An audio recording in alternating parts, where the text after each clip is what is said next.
Hi, I'm Annie Botticelli, and this is the Storyteller Forecast for Virgo for May 2018. Go to my website, anniehelpsyou.com. Check out my very extensive blog that is intended to help empower you with resources, information, help to make the most of the current and upcoming transits. If you'd like to learn astrology or to be a coach or to bring your business online, check out my vocational school, Shine Your Brilliance University at anniehelpsyou.com, where I'd love to help to train you for a new vocation and be free of your geography for your business. So what's going on in the month of May? We've got this beautiful sweet spot before the chaos and intensity of the eclipses come back. We are kind of in this safe place from the previous eclipses, and now we're in this like little spot before the eclipses. Now, really, eclipse news and events and breakthroughs can happen at any time, but the odds of notable, dramatic, major changes are increased the closer you get to the actual events.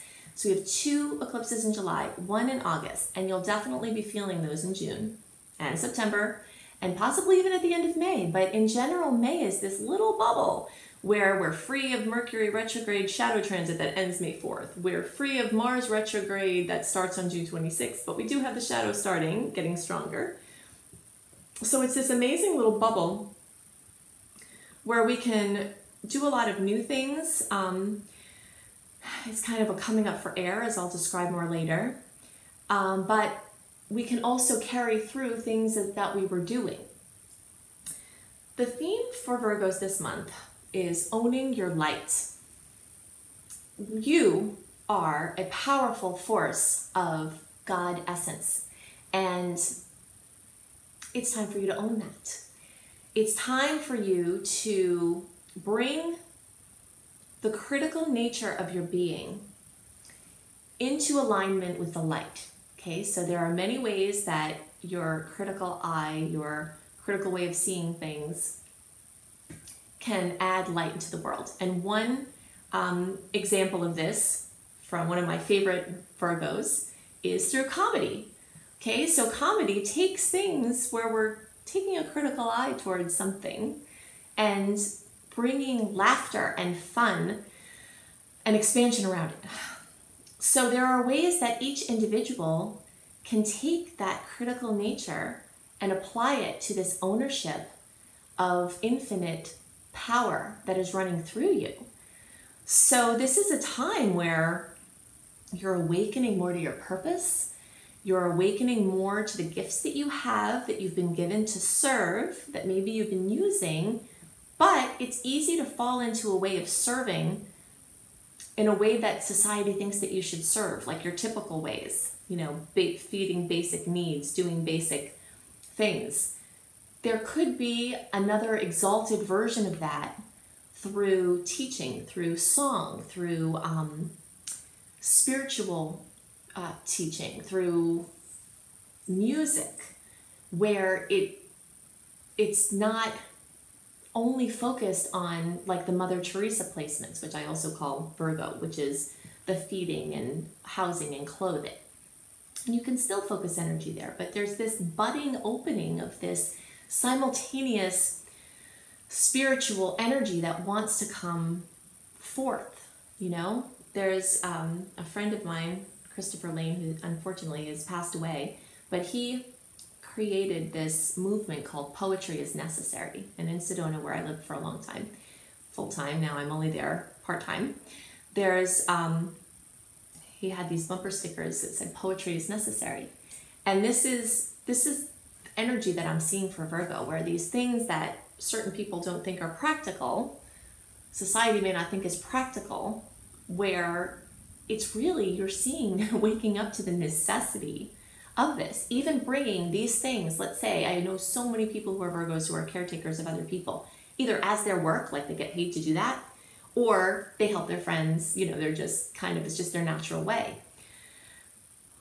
When you bring, let's say you're going to take care of somebody, maybe they're sick, or maybe it's your job to take care of an elderly person or something, you can bring music to them, you can bring art to them, you can put on soul expanding cinema for them, besides just doing the basics. Okay, so this is an expansion beyond the basics while still managing and focusing on them if you're, if that's your area. And this owning of your light. A spiritual principle that I have for you at this time is noticing density without judgment. Okay, so we can notice that something has density or darkness without necessarily making a major assumption about what that means. Okay, that's another reason why I really like comedy, because when framed the right way, when we really think about this, taking something that seems like it could be a criticism and seeing the non-judgment in it, that we are all human and have things that are so easily judgeable at any point, but then taking that tendency to judge, noticing the density, and not judging. This is a major spiritual principle where you can notice without making too much of it and being discerning with how you do that noticing and what you do with it. So, these are the things that are most on my mind for Virgos. For May, now I want to talk about some detailed astrological transits that will occur and the dates they occur, things that you may see go along with them, and how to best use this energy, also framing May in the scheme of the rest of the year. So we'll go into all that now. So the theme of the month for May 2018 for all signs is coming up for air. We have positioned nicely in the midst of this trend of personal planets being retrograde that started March 8th and runs through the middle of December. We've got this little period where we come up for air from the retrograde process. Also, we're coming up for air in this brief window between the eclipse cycles. So we have 3 eclipses in July and August, 2 in July, 1 in August. Starting in June, even towards the end of May, you might feel some of this. The eclipse changes, radical information coming in, news, trajectory shifts that could be unexpected or worked towards, but all of a sudden they come. So in this little pocket here in May, we're clear of the Mercury retrograde that preceded it. We're clear for a little while of the Mars retrograde that begins June 26th and runs through August 26th. The shadow period for Mars retrograde starts on May 11th. So May 4th through May 11th, we're completely clear of any personal planets retrograde. However, with every day that passes after May 11th, we're going to go deeper into that shadow period, and ambitions may tend to wane. That's one of the big factors of Mars retrograde, is that drive goes backwards. Okay, so people get more lazy, and you can sync your life with this transit. I have Aries rising, so I'm very much connected to this Mars transit because Mars is an Aries ruler, but this will affect everybody. I plan for this period of time now as a relaxing, taking a break. So I go gung-ho all in the time before it, and I plan things for the time after it. But this sweet little spot is amazing for vacations. It's amazing for rest. It's amazing for staycations. So you can use this wisely. You just have to plan for it accordingly. Okay, so if the lesson is, if you've got things you've got to push through anytime this year and you don't want to wait until December, try to do it in May. Okay, if you're a person with Mars retrograde in your chart, you might start to get zippy as everyone else starts to tone down. And if that's the case, good for you, but you will be in the minority. Something else going on in May that's ongoing from March into July is that Jupiter is in retrograde. So when Jupiter is in retrograde, this is a time to scale back efforts. And this is a beautiful combination of a lesson that Mars is also giving us. Because Mars, when it's in retrograde, one of the best ways to use it is to seek to do things in more efficient ways so that you do less work with greater outcomes. Jupiter retrograde tells us the same thing. So Jupiter, in its expanded forward motion, wants to make everything bigger and wider and more breadth, right? So when it's in retrograde, it looks for the places where you're spread too thin and it pulls them in, okay? So you have incentive to cut back, trim the fat, evaluate everything in your life to see where you're putting energy, where it's no longer useful and where it's no longer bringing energy back to you. Okay, so I'm going to go through my favorite aspects to watch for this month. You can get a written version of what I'm about to describe, as well as many more transits and details about them in my newsletter, my free newsletter at anniehelpsyou.com. If you've already signed up for my newsletter and you're not getting newsletters, I send them regularly. So check in your spam, promotions, events, folder, social events folders, because sometimes mass emails go into those folders and you can transfer them from those folders into your inbox to give your email service the message that you want those emails. Okay, also something to know about what I'm about to describe is that I'm going to give you dates, but sometimes you feel these energies on days before or days after. So don't stick too heavily to the dates. Just use your intuition to tune into the flow to see when you're feeling something, because it could be before or after. Okay. On May 8th and then on May 23rd, the Sun in Taurus and then Mercury in Taurus is going to make an opposition to Jupiter in Scorpio. This can give a tendency to overdo. In some ways, you have permission to overdo this month because you really need to get as much done as you can while the energy is good for it. But do couple that with taking your vitamins, getting your rest, trying to balance that energy so you don't do too much. Also, with the things you're creating, make sure you're not spreading yourself too thin, because as the tides come in for the rest of the year, you don't want to overcommit. So just be very wary of overcommitting, overdoing, oversaying, and even overthinking. Okay, on May 11th, one of my favorite aspects of the month is the Sun in Taurus trine Pluto in Capricorn.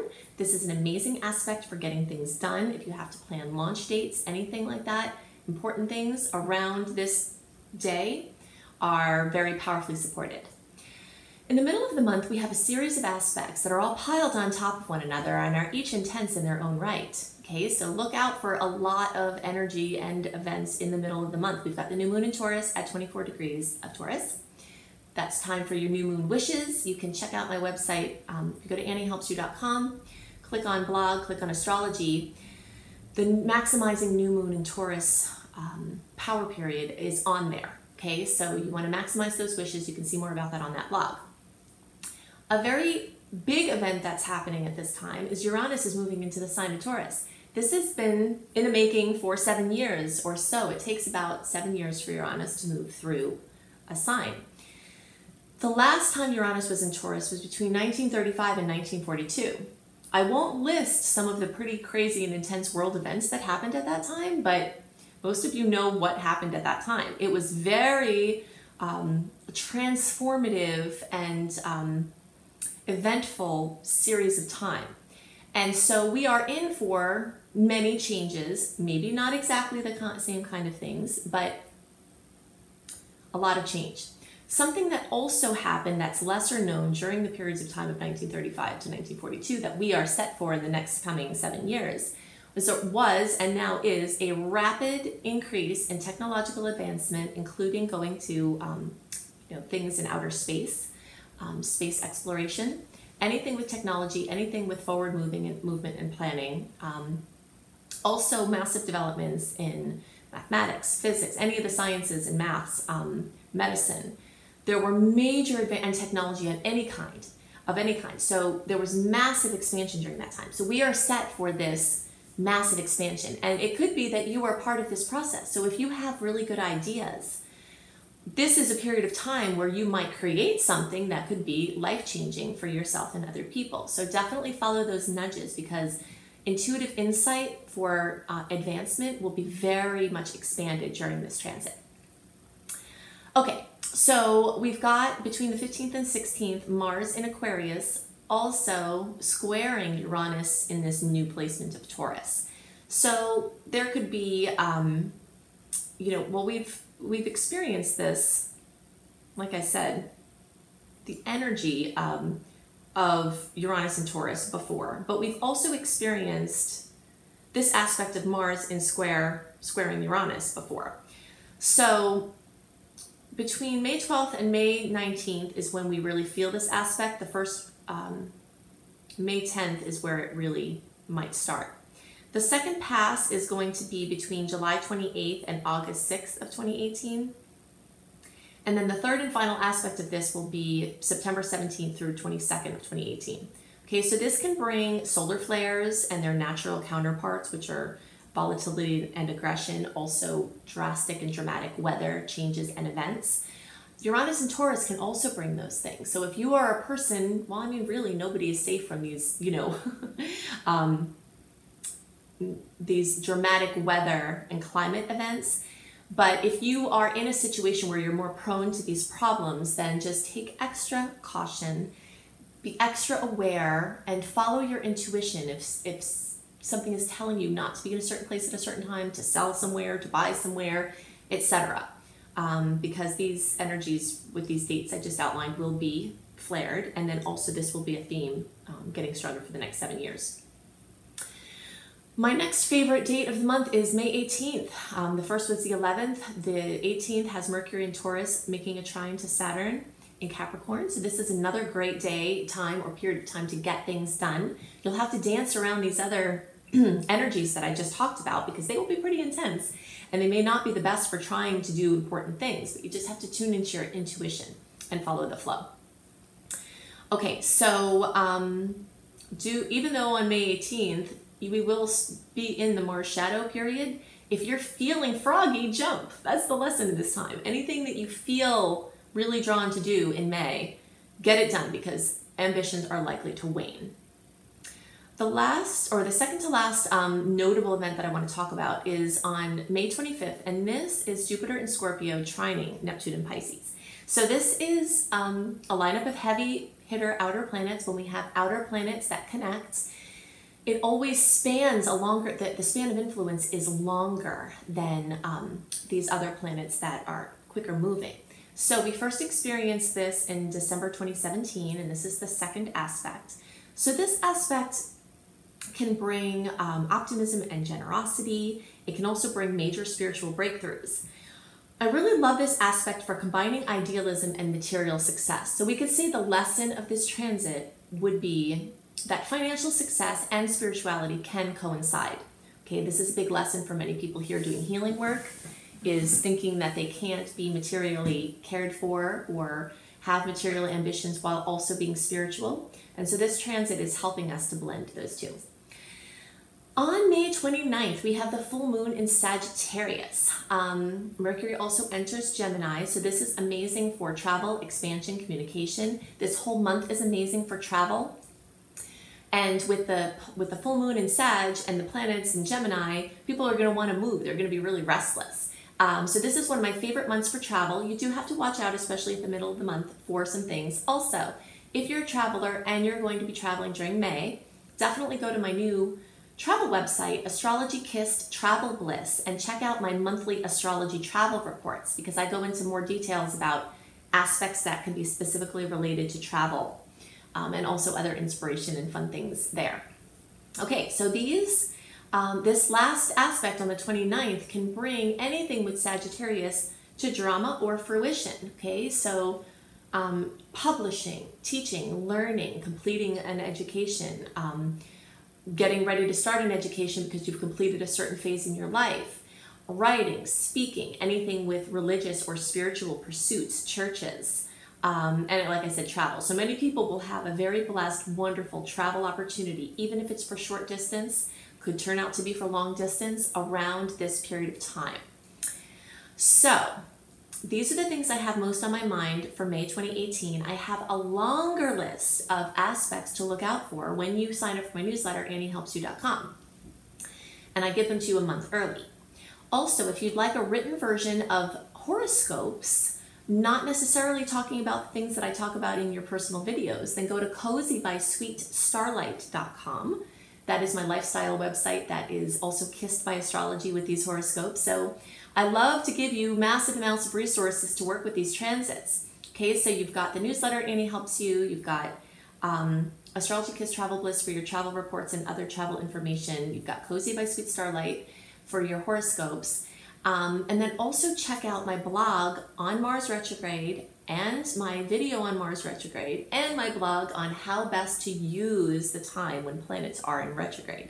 and that's at anniehelpsyou.com. Okay, so if you would love to learn astrology with me, or you would love to be a coach as your profession, or you would love to bring your business online, check out my vocational school, Shine Your Brilliance University, at anniehelpsyou.com. If you'd love to have audio tracks that help to mitigate and enhance and utilize the transits of the time, my brilliant husband, B.R. Newman, creates these audio tracks, subliminal audio tracks that you can access for free on his website at iamhelios.com, IAMHELIOS.com. He also does readings. So I hope you have a wonderful month, and I'll see you next month. Bye.